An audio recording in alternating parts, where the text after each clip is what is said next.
Hey what's up everybody, कैसे हो आप सब। वीडियो को लाइक करो, शेयर करो और सब्सक्राइब करो।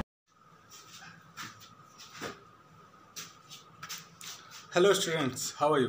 Today we discuss our chapter 5 periodic classification of elements. ठीक है, क्लासिफिकेशन का मतलब क्या होता है? किसी भी ऐसी चीज़ को जो अरेंज नहीं है उसको क्या कर देना, अरेंज कर देना ही क्लासिफिकेशन हो गया। ठीक है, अभी तक क्या है कि करीब 118, ठीक है, इतने एलिमेंट्स की डिस्कवरी हो चुकी है। ठीक है, तो अगर ये एलिमेंट्स एक साथ अगर मिक्स होते हैं, ठीक है, तो हमें इनकी स्टडी करने में बहुत ही प्रॉब्लम होती है। ठीक है, तो इस स्टडी को आसान बनाने के लिए, ठीक है, इनको समझने के आसानी से समझने के लिए जो हमारे साइंटिस्ट थे वो पहले से ही काफ़ी ट्राई करने लगे। ठीक है, तो सबसे पहला ट्राई किया था किसने, एक जर्मन साइंटिस्ट थे। 1817 में एक जर्मन साइंटिस्ट थे, वोल्फगांग डॉबेराइनर। ठीक है, इन्होंने क्या किया, इन्होंने तीन एलिमेंट्स का एक ग्रुप बनाया। ठीक है, तीन एलिमेंट्स का एक ग्रुप बनाया जिसको ट्रायड कहा जाता है। ठीक है, और इन्होंने उस ट्रायड के बेस पे एक रूल दिया। क्या रूल दिया? When the elements were written in increasing order of atomic masses. ठीक है, कि जो हमने ट्रायड लिया है, मतलब कि तीन एलिमेंट्स का ग्रुप लिया, अगर उनको क्या किया जाए, उनके एटॉमिक मास के बेस पे अगर इंक्रीजिंग ऑर्डर में रखा जाए। ठीक है, the atomic mass of the middle was the average of the atomic mass of the other two element. ठीक है, कि अगर हमने उनको क्या किया, जो हमारे पास ट्रायड है उनको हमने क्या किया कि इंक्रीजिंग ऑर्डर पे रखा। ठीक है, उनका जो एटॉमिक मास है उनको इंक्रीजिंग ऑर्डर में रखा। तो जो हमारा जो मिडिल वाला एलिमेंट होगा, ठीक है, वो बाकी दोनों एलिमेंट के एटॉमिक मास के एवरेज से क्या होगा, बराबर होगा, इक्वल होगा। ठीक है, ट्रायड का रूल इन्होंने यही दिया। ठीक है, जैसे अगर ये है एक एलिमेंट, दूसरा एलिमेंट, तीसरा एलिमेंट, जो हमारा मिडिल का एलिमेंट है इसका जो एटॉमिक मास है इन दोनों के एटॉमिक मास के एवरेज के बराबर होगा। ठीक है, इतनी सी बात समझ में आई। अब ये रूल इन्होंने दे दिया, एग्जाम्पल से देखते हैं। जैसे इन्होंने पहला ट्रायड किसका लिया था, पहला ट्रायड तो इन्होंने लिथियम, सोडियम और पोटेशियम का लिया था। यहाँ पे इस ट्रायड को देखते हैं। देखिए, जो दूसरा ट्रायड इन्होंने लिया था, किसका लिया था, कैल्शियम, स्ट्रांसियम और बेरियम का। ठीक है, तो यहाँ पे अगर मैं क्या करूँ कि इन दोनों का, ठीक है, मतलब कि कैल्शियम और बेरियम के एटॉमिक मास का क्या निकालूँ, एवरेज निकालूँ, तो जो हमें रिजल्ट मिलेगा वो किसके इक्वल होगा, करीब इस जो स्ट्रांसियम का एटॉमिक मास है उसके इक्वल मिलेगा। ठीक है, एग्जैक्ट इक्वल नहीं होगा, करीब करीब क्या होगा, इक्वल होगा। ठीक है, अब इन्होंने ये रूल दिया तो इसकी कुछ लिमिटेशन भी थी। ठीक है, वो लिमिटेशन क्या थी? पहली लिमिटेशन थी only 3 triads were recognized from the elements known at that time. उस समय 1817 में ज़्यादा एलिमेंट्स की खोज तो नहीं हुई थी, फिर भी उस समय जितने भी एलिमेंट्स खोजे जा चुके थे उसमें से बस इन्होंने 3 ट्रायड ही ढूंढ पाए। ठीक है, उससे ज़्यादा ट्रायड इन्होंने डिस्कवर नहीं किया, इसके आगे वो नहीं ढूंढ पाए। ठीक है, इन्होंने कौन कौन सा ट्रायड ढूंढा था? पहला था लिथियम, सोडियम और पोटेशियम का। ठीक है, दूसरा किसका था, कैल्शियम, स्ट्रांसियम और बेरियम का। और जो थर्ड ट्रायड था इन्होंने दिया किसका, क्लोरीन, ब्रोमीन और आयोडीन। इसके आगे ये कोई ट्रायड नहीं ढूंढ पाए। ठीक है, तो ये रूल यहाँ पे क्या हो गया, इसके आगे फेल हो गया। इसके बाद आते हैं कौन, न्यूलैंड्स। ठीक है, इन्होंने क्या दिया, एक रूल दिया ऑक्टेव लॉ। ठीक है, तो इसी को क्या कहते हैं, Newlands law of Octave.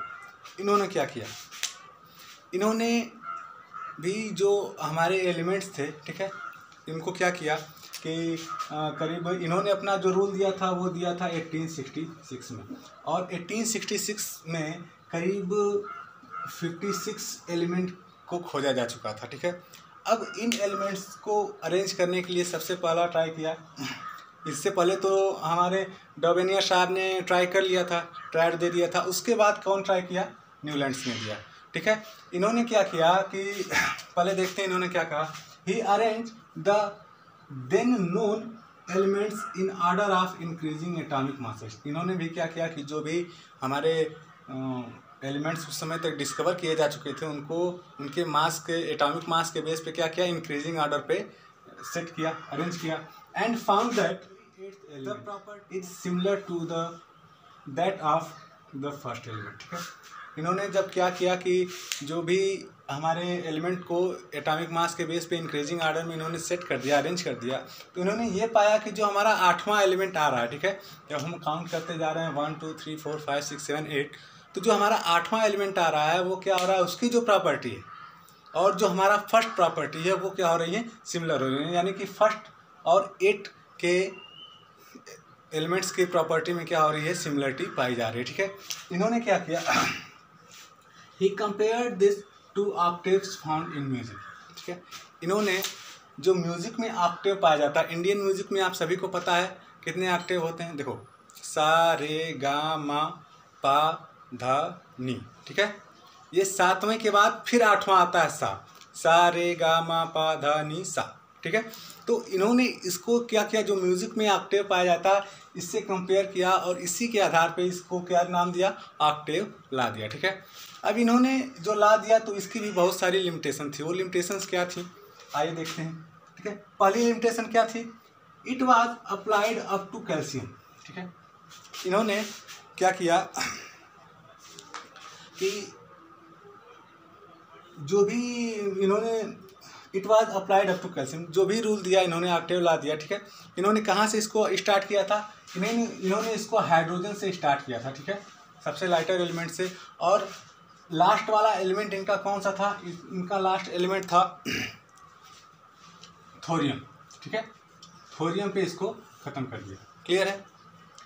But जो अप्लाई होता था रूल, ठीक है, जो हमारा लास्ट यहाँ पे 56 वाला एलिमेंट था वो क्या था, थोरियम था, बट जो इनका रूल अप्लाइड होता था वो कहाँ तक होता था, वो बस कैल्शियम तक होता था। ठीक है, यानी कि जो हमारे लाइटर एलिमेंट्स थे उन पे ये रूल इनका ऑक्टेव लॉ जो था बस अप्लाई होता था, बाकी जो हमारे हैवियर में एलिमेंट थे उन पे इनका रूल फेल हो जाता था। ठीक है, आगे क्या था, properties of new discovered element did not fit into this. ठीक है, इनका क्या मानना था कि अब तक जितने भी एलिमेंट डिस्कवर किए जा चुके हैं उसके आगे कोई भी एलिमेंट खोजा नहीं जाएगा। ठीक है, अब बट क्या हुआ कि उसके आगे नए नए एलिमेंट ढूंढे जाने लगे, तो इन्होंने जो टेबल दिया था, ठीक है, उसमें नए एलिमेंट्स के लिए कोई जगह नहीं बनाई थी, क्लियर है, उसमें नए एलिमेंट्स के लिए कोई जगह नहीं थी। तो दूसरा लिमिटेशन तो यही हो गया कि यहाँ पे ये फेल हो गए, ये नहीं कल्पना कर पाए, ये इमेजिन नहीं कर पाए कि आगे भी नए एलिमेंट्स की डिस्कवरी की जा सकती है। ठीक है, अगला लिमिटेशन क्या था, to fit elements into a table Newlands put even 2 elements together in 1 slot. अब देखिए इन्होंने क्या किया कि एक ही टेबल के किसी स्लॉट में, ठीक है, एक से ज़्यादा एलिमेंट को रखना स्टार्ट कर दिया। ठीक है, इन्होंने ऐसा क्यों किया कि उनको जो एलिमेंट्स थे उसको उस टेबल में फिट करना था, और ऐसा करते टाइम ये भूल गए कि जो हम एक ही स्लॉट में 2 डिफरेंट एलिमेंट को रख रहे हैं उनकी प्रॉपर्टीज़ क्या हैं, डिफरेंट है। मतलब कि इन्होंने डिफरेंट प्रॉपर्टीज़ वाले एलिमेंट्स को भी क्या कर दिया, एक ही स्लॉट में रख दिया। बात समझ में आ रही है, जैसे कि ये हमने टेबल बनाया, ठीक है, अब हमें यहाँ पे एक एलिमेंट रखना है, एक एक एलिमेंट हम सब में रखते गए, बट क्या हुआ कि हमें ऐसी कंडीशन आ गई कि एक ही एलिमेंट में एक ही स्लॉट में, देखिए 4 स्लॉट है, तो इन्होंने क्या किया, एक ही स्लॉट में 2 एलिमेंट को भी, कहीं कहीं पे 2 एलिमेंट को भी रख दिया। और ये रखते वक्त इन्होंने इस बात का ध्यान नहीं रखा कि जो एलिमेंट हम एक साथ एक स्लॉट में रख रहे हैं वो क्या है, उनकी प्रॉपर्टीज़ क्या हैं, डिफरेंट हैं, क्लियर है। तो ये तो था जो पहला प्रयास था, मतलब क्लासिफिकेशन का एलिमेंट्स का, वो डॉबेराइनर द्वारा और न्यूलैंड्स के द्वारा। अब हमें किसकी स्टडी करनी है, जो पहला सक्सेसफुल ट्राई किया किसने किया, मेंडलीफ ने किया। ठीक है, उन्होंने काफ़ी हद तक इनकी स्टडी को आसान बना दिया, क्लियर है। तो अगली वीडियो में हम क्या डिस्कस करेंगे, मेंडलीव्स पीरियोडिक टेबल। ठीक है, आज के लिए तब इतना ही, थैंक यू।